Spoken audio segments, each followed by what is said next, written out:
Olá pessoal, tudo bem? Bem-vindos aqui ao nosso canal para mais um vídeo.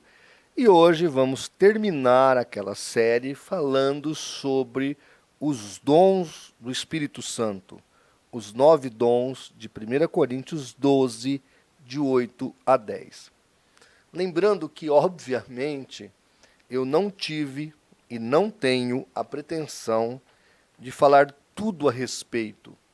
Outra coisa importante dizer aqui é que, independente se a igreja ou o cristão que está nos ouvindo for cessacionista ou continuista, essas pessoas têm uma definição sobre os dons. Vamos imaginar aqui uma pessoa que eu cito às vezes aqui como muito benquista, Dr. Augusto Nicodemos.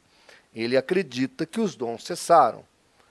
Mas, obviamente, que ele tem, como qualquer outro teólogo, que explicar o que eram esses dons. Vamos imaginar que cessaram, mas o que eram? Como funcionaram? Como eram ativos? Como moviam-se na vida dos cristãos? Então, o que eu estou falando aqui não divaga muito disso. A explicação pode ter uma nuance aqui diferente, um ponto ali. Como eu disse, é impossível a gente convergir a um ponto que seja unanimidade. Mas, em parâmetros gerais, nós podemos sim falar sobre os dons, sejam um cessacionista ou um continuista. Nós fizemos um vídeo explicando por que nós acreditamos que os dons continuam ativos na vida da igreja. Explicamos 1 Coríntios 13, aquele texto a partir do versículo 8, depois eu deixo aqui no final para você assistir. E nós falamos dos dons de revelação, que é palavra de sabedoria, palavra de conhecimento e discernimento de espíritos, já explicamos. Depois nós falamos dos dons de poder, que é fé, operação de maravilhas e dons de curar, ou dons de cura. Esses 3 dons foram o motivo do nosso último vídeo, falando sobre os dons de poder. E agora deixamos para o final os dons de fala, que são os mais controversos, e também nós vamos encontrar um ou outro registro deles na Bíblia. Na verdade, nós vamos encontrar profecia, nós vamos encontrar línguas, mas variedade de línguas e interpretação nós não temos assim de maneira redundante na Bíblia. Na verdade, nós não temos nenhuma passagem na Bíblia de alguém orando em línguas e outrem com o dom de interpretação interpretando. Tá certo? Nós não temos. Então vamos tentar explicar por que disso, o que acreditamos sobre isso, e com certeza o vídeo vai ficar muito curioso hoje. Então não perca o nosso vídeo. Gente, mas antes, eu preciso primeiro falar aqui do nosso Apoie-se. É muito importante isso, viu, gente? Muito importante. Nós temos um valor lá que a gente está tentando atingir, porque aquele valor seria o ideal para que nós fizéssemos apologética com um pouco mais de folga, de tranquilidade. Então, se você acredita em nós, se você entende que o nosso trabalho é importante para o reino de Deus, inscreva-se no Apoie-se, pode confiar lá na plataforma, é muito seguro, e nos ajude mensalmente. E os nossos irmãos que estão inscritos, todos os meses, no dia 30, nós fazemos um sorteio. Nesse mês de Natal, vamos sortear essa belíssima enciclopédia da vida de Jesus, da editora Central Gospel, de 4 volumes. Também vamos sortear 3 kits de livros apologéticos editados pelo CACP. Então vai lá, nos ajude. Você é muito importante aqui no nosso ministério. Também, querido, se você ainda não baixou o aplicativo do CACP, baixe. Ele é gratuito e muito útil para você que está evangelizando, trabalhando com pequenos grupos. Ele é essencial nesse projeto. E se você, porventura, está visitando aqui o canal, ainda não se inscreveu, se inscreva. Você que é inscrito já, não esqueça de deixar o seu like e compartilhar o nosso vídeo, ok? Bem, gente, hoje, como nós vamos falar de um dom bem complexo, eu vou fazer algumas poucas citações. Eu tenho aqui o texto dos dons, tirado do livro A Doutrina Pentecostal Hoje, da editora Casa Publicadora da Assembleia de Deus, de Raimundo F. de Oliveira. Vou fazer aqui algumas citações dele, tá? Então, se você quiser esse material, depois você me chama no WhatsApp e eu mando para você, tá? Com a explicação na cosmovisão dele sobre os dons. Eu corroboro quase 95% com tudo que ele ensina sobre os dons. Eu fiz teologia na Assembleia de Deus, fiz ETAD, FAETAD, e os livros do Raimundo Oliveira foram muito usados por mim. Então, foi minha base de alicerce doutrinário, alguns dos estudos e escritos do professor e pastor Raimundo Oliveira. Bem, primeiro, por que esses dons de fala, eles não são repetidos antes de Jesus? Deixa eu te falar uma coisa aqui, é uma interpretação que não é minha, é de outras pessoas, mas que eu corroboro. Lá em Gênesis capítulo 11, nós vamos encontrar um momento em que a humanidade estava unida, e unida, ela estava conspirando contra Deus. E a ideia era construir uma torre, chamada Torre de Babel, a qual atingiria o espaço e chegaria ao trono de Deus. Diante dessa presunção, porque obviamente que eles não iriam conseguir, mas diante dessa presunção, Deus faz ali um reboliço no meio deles, e aqueles homens começam a falar línguas diferentes um do outro, e ambos não se entendem mais. Eles ficam sem se compreender. Cada um acaba se separando, indo para um canto, e aí, segundo a Bíblia, nasce os dialetos e as línguas. Essa é a história de Gênesis capítulo 11. Quando a gente vai para as profecias dos profetas e chega lá em Atos capítulo 2, nós vamos ver que esse processo acontece ao inverso. Havia o povo de Deus, que eram os judeus rechaçaram Jesus, embora não todos, porque a igreja prioritariamente, no seu início, era composta de judeus, e agora, para esses judeus receberem os gentios, ou de outras falas, na família de Deus, precisava da manifestação dos dons de fala. Se não, observe, primeiro, Atos capítulo 2, aquelas línguas ali serviram para que ocorresse o primeiro milagre dos primeiros conversos, que saíram por todas as partes do mundo, porque ali havia mais de 20 idiomas representados, ou 20 localidades representadas, e dali sai para todas as partes do mundo a pregação do Evangelho.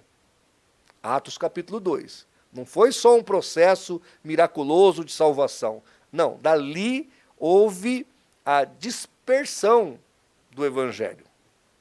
Outra coisa importante, quando a gente pega Atos capítulo 10, a família de Cornélio, gentil, Pedro não queria se misturar com aquele povo mundano. Deus então dá aquela visão dos lençóis para Pedro, manda Pedro na casa do Cornélio, e dizendo que ele não deveria considerar imundo aquilo que Deus santificou, e Pedro começa a pregar sobre a graça de Jesus, e ele, Cornélio e sua família começam a falar novas línguas. Ali, Pedro nota e entende que Deus estava agregando os gentios. Observem, lá em Gênesis capítulo 11, Deus desagrega usando línguas uma diferente da outra. Aqui, através das línguas, da manifestação dos dons de fala, Deus agrega judeus e gentios, formando o terceiro grupo de pessoas, segundo a Bíblia, que existe nesse mundo, que é a igreja. Porque o que é relatado nas Sagradas Escrituras é que existem os judeus, os gentios. A partir de Jesus, existem os judeus, os gentios e a igreja. Percebam? Então agora nós temos na igreja a união de judeus e gentios e um povo unido no Senhor. O que separou lá atrás, aqui une. Percebe? Lá Deus separou, aqui Deus está unindo. Então os dons de fala, eles têm esse procedimento de edificação, de união e de poder, de comunhão para trazer vida para a igreja. Vamos falar primeiro aqui do profecia. E quando eu leio 1 Coríntios 14 e vejo a palavra profecia aqui, a ideia de 1 Coríntios 14 é que essa profecia é uma palavra inspirada da parte de Deus para trazer conhecimento, edificação para a vida da igreja. Por isso, Paulo fala que o que ora em línguas edifica a si mesmo, mas o que profetiza edifica a igreja. Então, a ideia de profetizar aqui é falar inspirado, orientado pelo Espírito Santo. Logo, toda vez que o pastor prega ungido pelo Espírito Santo, ele é usado em profecia. Ou qualquer irmão que se levanta para dar um testemunho, para dar um depoimento, usado e cheio do Espírito Santo, ele acaba falando em profecia. É um pouco diferente das profecias que a gente vê por aí nas igrejas, mas é isso que o texto de 1 Coríntios nos instrui e nos orienta a explicitar o que é profecia.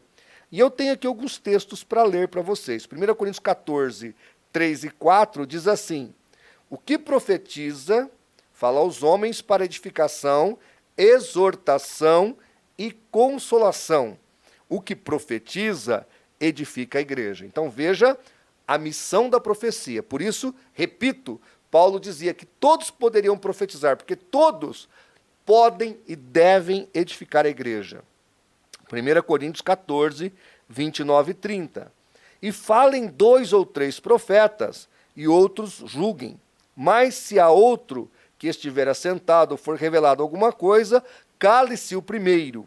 E aqui, irmãos amados, os nossos irmãos históricos fazem confusão. Eles acham que o dom de profecia foi usado, e somente para isso, para inspirar as Sagradas Escrituras. E aqui é um equívoco. Quando Paulo fala, falem 2 ou 3, os outros julguem, o julgar aqui já é pautado na doutrina apostólica. Paulo disse assim: eu apliquei isto a mim e a Apolo para que vocês aprendam a não ir além do que está escrito. Paulo disse em Gálatas 1, 8 e 9, ainda que nós mesmos, ou um anjo vindo do céu, vos pregue outro evangelho, seja anátema. Então, existe um parâmetro para julgar alguém que fala em profecia. E olha que há uma ordem. Se um está falando, os demais escutam. Depois que aquele falou, se mais alguém tiver alguma coisa para falar, então fala. Mas tudo feito com ordem e decência. Ao meu ver, isso é profecia. Uma palavra inspirada, vinda da parte de Deus, para trazer consolo, exortação e edificação. Daí você refletindo no que acontece no mundo gospel, você já pode compreender que o que temos por aí não é profecia. Talvez profetadas, talvez emocionalismo, carnalidade, talvez isso, mas profecia, segundo as Sagradas Escrituras, muito pouco. Depois nós temos variedade de línguas, e aí eu vou citar Raimundo Oliveira Ipsilitre. E ele diz assim, abro aspas, variedade de línguas é a expressão falada e sobrenatural de uma língua nunca estudada pela pessoa que fala. Uma palavra anunciada pelo poder do Espírito Santo, não compreendida por quem fala, e usualmente incompreensível para o ouvinte. Nada tem a ver com a facilidade de assimilar línguas estrangeiras, poliglotismo. Tampouco tem a ver com o intelecto. É a manifestação da mente de Deus por intermédio dos órgãos da fala do ser humano, glossolalia. E aqui eu faço uma nota, o Rodrigo Silva, o arqueólogo, pastor da seita adventista, dentro de uma Assembleia de Deus, ele disse que o dom de línguas, que ele tinha o dom de línguas, porque ele tinha facilidade em aprender outros idiomas. Então, para ele, glossolalia seria apenas aprender essa língua natural de um outro idioma que ele não conhece. O que nós vemos que é esse dom de variedade de línguas? Quando a gente pega Atos capítulo 2, o que nós observamos, eu até tenho um estudo muito interessante do Hernandes Dias Lopes aqui, quem quiser eu mando também, e ali nós vamos notar que as pessoas falaram idiomas terrenos, mas dados a eles de maneira sobrenatural. As línguas vieram sobre eles e eles falaram essas línguas sem conhecê-las e glorificaram o Deus dos céus. Os judeus prosélitos, vindo da Grécia, vindo do Egito, vindo da Arábia, vendo aquilo, ficaram espantados. Como podem esses pescadores saberem esses idiomas? Os judeus daquele tempo já tinham que saber tinha que saber hebraico, né, porque era a língua sagrada, tinha que saber um pouco de grego, porque era a língua dos documentos, e tinha que saber um pouco de latim, porque era a língua do império. Como é que eles iam aprender outros idiomas? Aí, então, nós vemos ali uma ação sobrenatural do Espírito Santo e um milagre da conversão acontece. Neste caso aqui, nós temos línguas naturais dadas de um jeito sobrenatural. E aí nós temos um exemplo claro nas Sagradas Escrituras, em Atos capítulo 2. Agora, 1 Coríntios 14, verso 2, diz assim: porque não fala aos homens, senão a Deus. Isso é o que está em 1 Coríntios 14, 2, e você pode conferir o verso 4 do capítulo 14 também. E aqui, irmãos, prestem atenção no que eu vou explicar sobre a interpretação dessas línguas. Antes, terminando aqui, variedade de línguas. Veja, Atos 2, línguas naturais dadas de maneira sobrenatural. 1 Coríntios 14, línguas sobrenaturais dadas de um jeito também sobrenatural, miraculoso, através do dom do Espírito Santo. É o que está lá em Romanos capítulo 8, os gemidos inexprimíveis dentro do coração do homem, orando. É o Espírito Santo orando dentro de você. E aí a Bíblia diz que quem tem essa língua, quem ora com essa língua estranha, ele glorifica a Deus. Logo, a interpretação dessa língua, e não é tradução, viu, gente? O texto não fala tradução, fala interpretação. Tradução é uma coisa, interpretação é outra. E essa interpretação, ela não vem propriamente dita como profecia, mas sim como exaltação ao Deus dos céus. Então, se você tivesse uma pessoa ali na sua frente orando em línguas, e alguém interpretasse aquelas línguas, a interpretação seria uma glorificação ao Deus que está nos céus. Isso corrobora aqui o Raimundo Oliveira e também o pastor Hernandes Dias Lopes, porque o que fala a língua estranha não fala aos homens, senão a Deus. Ele escreve aqui, eu vou abrir aspas, tá? O Raimundo Oliveira. O dom de interpretação de línguas é o único cuja existência ou função depende do outro dom, a variedade de línguas. Consequentemente, não havendo o dom de variedade de línguas, não pode haver a interpretação das línguas. E aqui, irmãos, é muito importante notar o que está em 1 Coríntios 14, 28. Mas, se não houver intérprete, esteja calado na igreja e fale consigo mesmo e com Deus. Então, Eu entendo que o que aconteceu em Atos 2 não era ainda normativo. Aqui em 1 Coríntios 14 nós temos um normativo, e aqui está falando de liturgia. Então, dentro da igreja, se alguém ora em línguas e não tem interpretação, alguma coisa aqui não está batendo.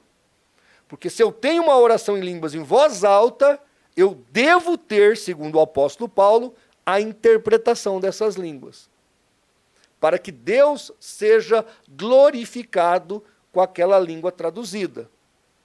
Porque se entrar um indouto dentro da igreja, ouvir aquele barulhão, sem interpretação, sem explicação do que é, disse o apóstolo Paulo, porventura não vão achar que vocês estão todos loucos?